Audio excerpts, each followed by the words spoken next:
जय हिंद साथी। कौन होगा उतरौला विधानसभा से समाजवादी पार्टी का धाकड़ उम्मीदवार?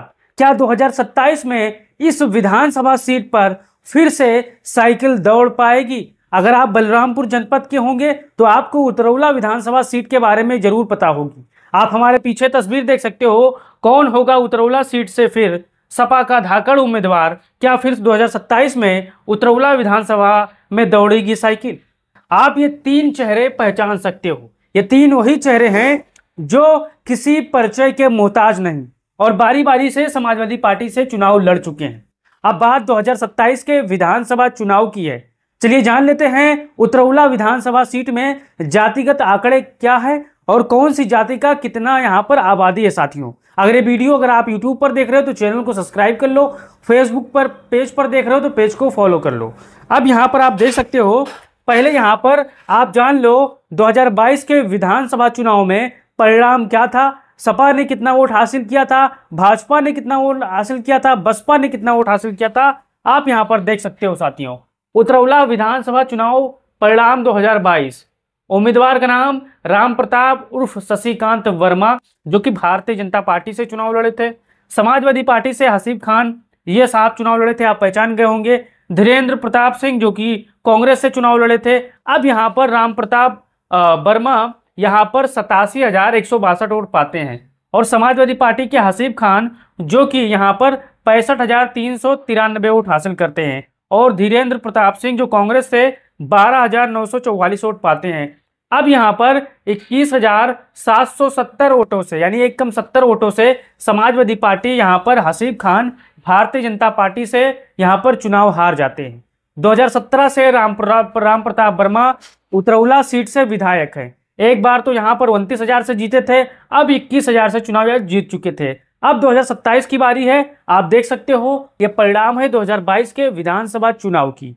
अब चलते हैं, देख लेते हैं कि कुल मतदाता 2022 के अनुसार इस सीट पर कितनी है। कुल मतदाता लगभग 4,15,000 आसपास हैं, जिसमें पुरुषों की संख्या 2,30,000 है, महिलाओं की संख्या 1,85,000 है। और 2024 के लोकसभा चुनाव में यहाँ पर अनुमानित मतदाता 4,29,000 थे। साथियों, अभी मतदाताओं की संख्या 2027 के विधानसभा चुनाव में और बढ़ेगी। इस चीज को आपको ध्यान रखना है, तभी आपको समझ में आएगा। अब यहाँ पर देखिए, धार्मिक आधार पर जनसंख्या उतरौला तहसील। आप धर्म, यहाँ पर हिंदू धर्म लगभग 55% आबादी है, मुस्लिम की यहाँ पर लगभग 45% आबादी है। ये अनुमानित प्रतिशत में आंकड़े हैं, कम ज़्यादा भी हो सकते हैं। इस चीज़ को आपको समझना है, समझाने के लिए मैं आपको बता रहा हूँ। अब यहाँ पर आपको देखना है जातिगत आंकड़े उतरौला विधानसभा सीट की। इस चीज़ को आपको समझना है, फिर आप समझ पाओगे कि उतरौला में कौन सी जाति की कितनी आबादी क्या है और 2027 के विधानसभा में कौन उम्मीदवार सपा दे सकती है, कौन उम्मीदवार यहाँ पर भाजपा दे सकती है और कौन उम्मीदवार अन्य दल दे सकते हैं। अब यहाँ पर मुस्लिम अल्पसंख्यक 1,24,000 है, जिसका प्रतिशत बनता है 30। बर्मा कुर्मी यहाँ पर ओबीसी 55,000 है, जिसका 13% यहाँ पर बनता है, आप देख सकते हैं। यादव ओबीसी जो 45,000 है, जिसका 11% बनता है, आप यहाँ देख लीजिए। कोरी धोबी जुलाहा यहाँ पर अनुसूचित जाति में 40,000 है, जिसका यहाँ पर 10% बनता है। कहार निषाद गौंड आदि ओबीसी में आते हैं, 33,000 यहाँ पर उनकी आबादी है, जो 8% बनती है। ब्राह्मण जो स्वर्ण में आती है वो 30,000 आबादी है इनकी, जिनकी यहाँ पर 7.5% बनती है। पाशी अनुसूचित जाति यहाँ पर जो 25,000 है, लगभग 6% बनती है। वैश्य बनिया स्वर्ण जो कि 25,000 है, यहाँ पर 6% बनती है।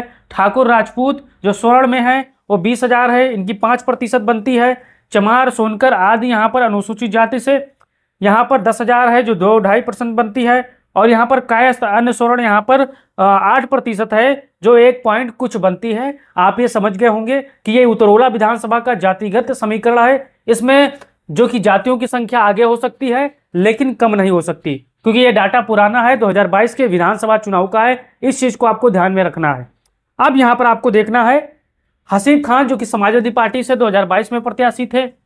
आरिफ अनवर हाशमी 2017 में समाजवादी पार्टी के प्रत्याशी थे और अनवर महमूद साहब जो कि प्रत्याशी थे 2002 के विधानसभा चुनाव में।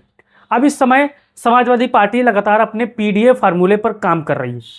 जिस विधानसभा में जिस जाति या जिस जातिगत आंकड़े की ज़्यादा संख्या होगी, पीडीए आधार पर वहां पर गुणा भाग होगा, फिर वहां पर टिकट दिया जाएगा। लेकिन समाजवादी पार्टी के जो राष्ट्रीय अध्यक्ष हैं वो इस समय लगातार अपने गुप्तचरों को हर एक विधानसभा सीट पर छोड़ के रखे हैं। इस चीज को आपको ध्यान देना है। और जितने भी यहाँ पर दावेदार हैं सबकी रिपोर्ट अखिलेश यादव तक पहुंचती रहती है कि कौन सा हमारा जो दावेदार है वो जनता के बीच में उपस्थित रहता है, कौन सा दावेदार है जो सिर्फ सोशल मीडिया पर हवाबाजी कर रहा है। इसलिए आपको यहाँ पर एक चीज को समझना है।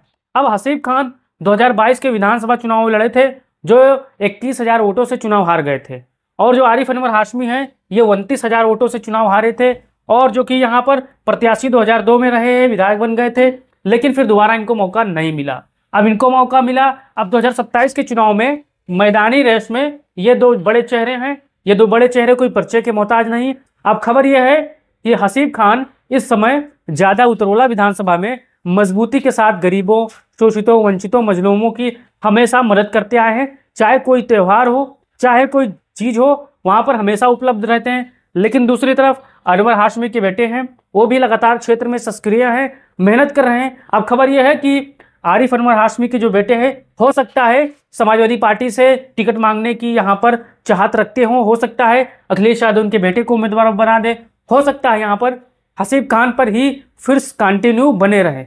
अब आपका क्या राय है, अपना राय दीजिए और बताइए कि 2027 के विधानसभा चुनाव में समाजवादी पार्टी का बढ़िया, शानदार और जबरदस्त उम्मीदवार उतरौला विधानसभा से कौन हो सकता है। आपका क्या राय है? हसीब खान को अगर अखिलेश यादव जी मौका देते हैं तो क्या वो फिर से चुनाव जीत पाएंगे? फिर यहाँ पर आरिफ अनवर हाशमी अगर अखिलेश यादव उनके बेटे या इनको टिकट देते हैं तो माहौल और समीकरण क्या होगा?